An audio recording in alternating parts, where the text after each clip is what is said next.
Paulo Afonso, 4 de março de 2023. Estimada Flúvia Rosenberg, dizem aqui na Terra que uma pessoa só morre quando os que ficam nesse plano perdem a conexão com os que partiram. Se assim for, saiba que por aqui movimentos distintos têm potencializado grandes conexões com você. Logo em janeiro de 2015, 3 meses após o seu falecimento, companheiros de trabalho, de jornada de pesquisa e grandes amigos seus produziram uma coletânea de textos, os quais descrevem e destacam seu legado enquanto pesquisadora, mulher e cidadã brasileira. Entre as considerações estão a de Cláudia Davis, que nos lembra o quanto você foi uma pesquisadora cuidadosa, uma pesquisadora sofisticada e, mais do que isso, uma pessoa que combatia incessantemente as desigualdades de gênero e de raça. E mais recentemente reivindicava, mais uma vez com ineditismo, o pronto reconhecimento da cidadania dos bebês. Por falar em pequenos cidadãos, atualmente, alguns bebês e crianças bem pequenas da cidade de Curitiba, no Paraná, em São Paulo e em Maceió, em Alagoas, passam entre 4 a 10 horas por dia em espaços institucionais cujo nome é o seu. Não sei se você concorda. Eu, particularmente, acho um luxo ter uma escola em homenagem a uma educadora. Ainda mais quando se trata de uma pesquisadora que nos deixou produções tão relevantes como você. Obviamente, o simples fato de uma escola ter o nome de uma personalidade não significa que a história da pessoa homenageada se misture com a história da instituição. Entretanto, mesmo que isso não ocorra diretamente pelas ações desenvolvidas na instituição, produções como os Direitos Fundamentais da Criança em Creche, organizado e escrito por você e Malta Campos, entre outros, continuam a ser fundamentais, necessários e tão atuais que, indiretamente, seu legado encontra-se presente nas instituições brasileiras a partir das diferentes traduções que pesquisadores e legisladores fazem de suas teorizações. Lá no CEMEI, Flúvia Rosenberg, na cidade de Maceió, em Alagoas, acredito que Rosana Bandeira e demais profissionais continuam a construir profícuos diálogos com as questões que você levantava acerca da educação de 0 a 3 anos. Rosana, que é coordenadora dessa escola, é também autora do livro É Brincando que se Aprende, a experiência da arte na educação infantil, uma obra que nos provoca a pensar sobre muitas das coisas que você defendeu para o campo da educação infantil, tais como o direito das crianças de desenvolver sua curiosidade, imaginação e a capacidade de expressão. Como é próprio do acontecer da vida, em que contingências, a provisoriedade, a complexidade e incertezas são produtoras de acontecimentos desejáveis ou não, quero te contar também alguns acontecimentos que ocorreram no Brasil nesses últimos 5 anos, que infelizmente trazem rompimentos e até mesmo desconstruções acerca de avanços que o Brasil já havia conquistado no campo dos cuidados com a população infantil. Um processo de idas e vindas, subidas e descidas, que por vezes você denominou como maldição de Sísifo nas políticas públicas para a educação infantil, não é mesmo? Mais adiante, quero compartilhar contigo uma outra interpretação desse mito, feito por Júlio Bispo em sua tese sobre utopias e o constituir-se professor. Talvez você seja uma das pessoas que mais soubesse, na época que vivia nesse plano, o quanto historicamente as políticas voltadas para a creche em nosso país eram precárias. Ou, melhor dizendo, como elas são precárias. Em mais de 500 anos de história, nossos bebês e crianças bem pequenas viviam, e muitas vivem até hoje, seus tempos escolares em casas improvisadas que não têm nenhuma estrutura física para propiciar um desenvolvimento adequado deles e delas, além de ser espaços estereotipados em que geralmente predomina o descuido com as questões estéticas. Você deve ter acompanhado no segundo governo Lula o quanto as questões relacionadas à construção de creches é problema dramático no Brasil. Basta lembrar as dificuldades que muitos dos municípios enfrentam, mesmo tendo verbas para concretizar esse tipo de obra. Você também deve se lembrar que, para destravar esse processo, a presidenta Dilma, em 2011, incluiu o programa do Proinfância no Pacto de Aceleração do Crescimento, o PAC 2, o que, de certa forma, favoreceu o avanço na concretização da construção de novas creches. Embora, Fúvia, até hoje temos construções propostas por esse programa que ainda estão sem conclusão. Hoje, dificilmente passamos por uma cidade e não enxergamos de longe uma creche com azulejos bem pequenos, nas cores vermelha, azul e amarela. Eu sei que você sabe o quanto a construção dessas instituições é um feito inédito na história do nosso país, bem como o quanto isso representa para os processos educativos que passaram a ser desenvolvidos nesses espaços com a estrutura proposta pelo programa do Proinfância. Do ponto de vista da concretização de espaços-tempos para cuidar e educar bebês e crianças bem pequenas, a construção das creches mudou as possibilidades para o fazer pedagógico na educação infantil.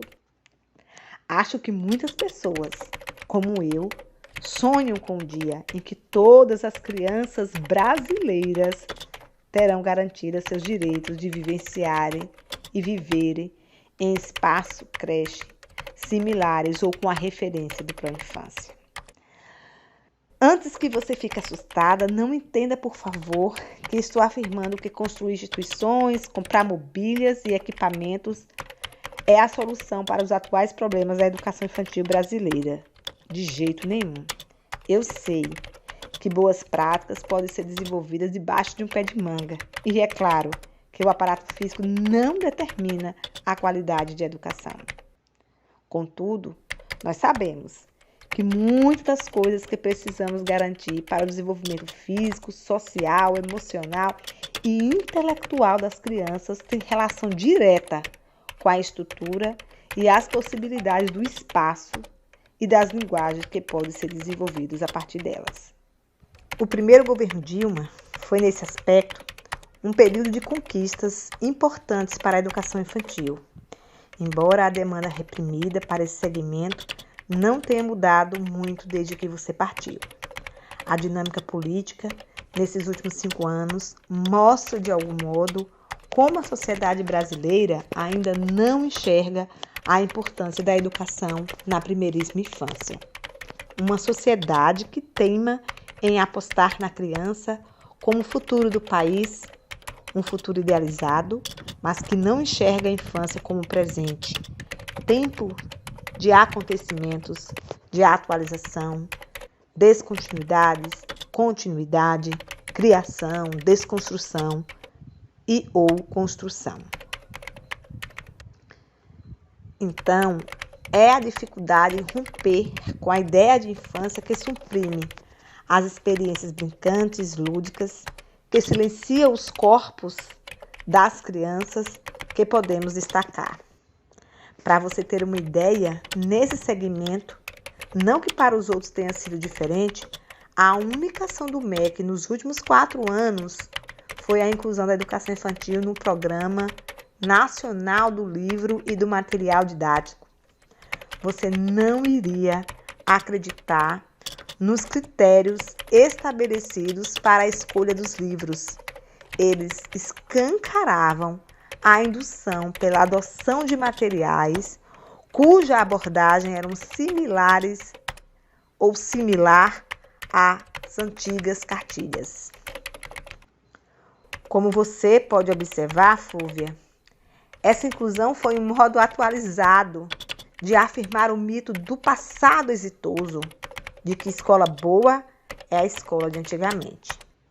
Provavelmente, você não está surpresa, já que o debate da educação infantil como preparatória para o ensino fundamental, sinônimo de antecipação e negligenciamento das especificidades e necessidades das crianças de 0 a 6 anos, é um fenômeno sustentado no curso da história da educação infantil em nosso país.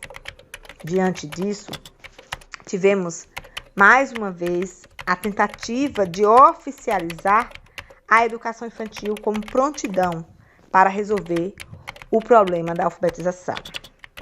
Você não pode imaginar o quanto Mônica Batista trabalhou nesse período. Lives de todos os tipos e formas, com a participação dela, foi o grande acontecimento. Ela que propôs aos educadores de infância deixar de lado se é ou não para ter escrita na educação infantil, reafirmando aquilo que as DCNEs já promulgam há um tempo. Não é uma questão a ser debatida. A escrita é um direito a ser garantido. O que e como você também já sabe que é nosso grande dilema, já que é tão difícil considerar as crianças em sua inteireza. Assim, olhar para a educação infantil, considerando o período após sua morte, nos leva a olhar para o contexto da infância no Brasil como um todo. Se quisermos um marcador de tempo, podemos considerar a dificílima reeleição de Dilma Rousseff em 2014 e o golpe que resultou na retirada abrupta dela da presidência da República. Desde então, uma vertigem avassaladora tomou conta do solo da política brasileira, um fenômeno chamado bolsonarismo, período este que me faz pensar na canção de Rita Lee, pois não tenho outra referência para expressar um dos sentidos desse tempo que não seja o seu. Alô, alô, Marciano, aqui quem fala é da terra. Para variar, estamos em guerra. Você não imagina a loucura. O ser humano está na maior fissura porque está cada vez mais down in high society. Sim, muita loucura, muita fissura, desde que culminou na presidência de Bolsonaro até o final do seu mandato. Um período que nos levou a acreditar a cada manhã que todas as coisas absurdas, dia após dia, já havia acontecido. A sensação é que não tinha como piorar. Todavia, e isso não é uma piada, sim, as coisas pioravam. Declarações do tipo menino veste azul, menina veste rosa, reforço pela valorização da mulher recatada e do lar, marcha para Jesus, com crianças segurando armas com a indução do próprio presidente da República. Insinuações que pintou um clima entre ele com meninas venezuelanas que supostamente viviam em prostíbulo, entre tantas outras coisas atrozes. O pior é que, lamentavelmente, Fúvia, tudo isso era cortina de fumaça. Não serviram nem para debater fatos como exploração sexual e os diversos tipos de violência que, de fato, as crianças ainda sofrem em nosso país. Fúvia, foi muito impressionante como ideias tão drásticas, tão absurdas, não permitiam as pessoas ao menos se questionarem sobre o que ouviam, repetiam e usavam como argumentos para defender as ideias que eram propagadas pelo representante oficial desse movimento, o senhor Jair Messias Bolsonaro. Aqui no Brasil, assim como em outros países do mundo, a fake news se tornou a fonte mais segura, principalmente entre 2018 a 2022, para muitos brasileiros se informarem. Para você ter uma ideia, havia professor de educação infantil que afirmava com veemência que o kit gay existiu nas escolas, fruto de políticas públicas dos governos Lula e Dilma. Teve também quem acreditasse que adeptos do PT usavam madeira com formato do órgão genital masculino para amamentar bebês e que as universidades públicas eram espaço de orgias, cultivo e consumo de drogas. Não dava para debater, dialogar, conversar, nem se usássemos alto-falante. Foi, Fúvia, foi uma verdadeira loucura. Importantes manifestações e debates ocorriam nas mais diversas organizações, universidades e centros de pesquisas. Mas, em paralelo, não houve nenhum espaço nas políticas para discussões que são tão caras para nós, tais como brincar na educação infantil, as múltiplas linguagens, o direito à arte, etc. Foi um desafio para o país manter as crianças mais pobres nutridas. Imagine pensar em arte, nutrição estética ou coisa parecida. O Brasil, que outrora saiu da linha da pobreza, voltou ao mapa da fome. Foram 4 anos de terror, uma loucura, que levou muitas pessoas a fazer da música de Chico Buarque um mantra de sobrevivência. Era mesmo preciso acreditar que, apesar de Bolsonaro, amanhã seria outro dia. Não é que foi? Agora, felizmente, Lula encontra-se na presidência e novo ciclo de expectativas se abre, para mim, sem o mito do salvador da pátria. Diante disso, fico recordando de como você relacionou as políticas públicas na educação infantil com a maldição do mito de Sísifo. Você que dizia que era sempre uma tentativa de subir morro acima, seguido de caída morro abaixo, alertando de que era preciso nos manter vigilantes para não voltar ao começo. Pensando nisso, gostaria de te apresentar uma interpretação feita por Júlio Bispo em sua tese sobre utopia acerca desse mito. Para ele, era exatamente a desesperança que fazia Sísifo caminhar. Acho que essa perspectiva pode nos ajudar a pensar se existe começar do zero. Quando Sísifo cai morro abaixo, se não seria um recomeço em que nem Sísifo nem o caminho já não são mais os mesmos. Lembro-me ainda de uma epígrafe sua em um dos seus textos, citando Simone de Beauvoir, a qual dizia: o presente não é o passado em potência.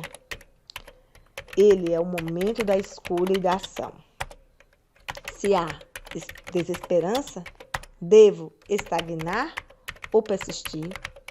Fico a imaginar que nesse arcabouço podemos pensar, a partir da afirmação de Bispo, de que a utopia nos serve exatamente para caminhar.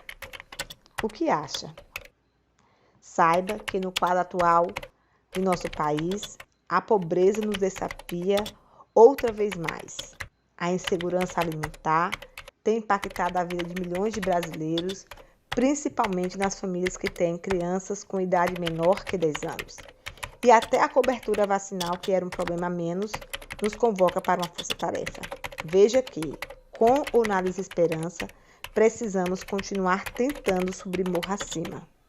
Para fazer essa tentativa, fico na expectativa de que, além das desigualdades sociais e econômicas, seja possível, como proponho em minha pesquisa de doutorado, nesse momento, Pensar também na desigualdade de distribuição de bens culturais e artísticos, os quais historicamente têm restringido as experiências dos pequeninos cidadãos brasileiros, seja na ou fora da creche. Eu não tenho dúvidas de que muitas das suas produções poderão nos ajudar nessa tarefa. Sem mais, para o momento, me despeço com atenção e gratidão pela pesquisadora inspiradora que você foi e continuará sendo para mim. Seguirei caminhante. Joelma Bispo.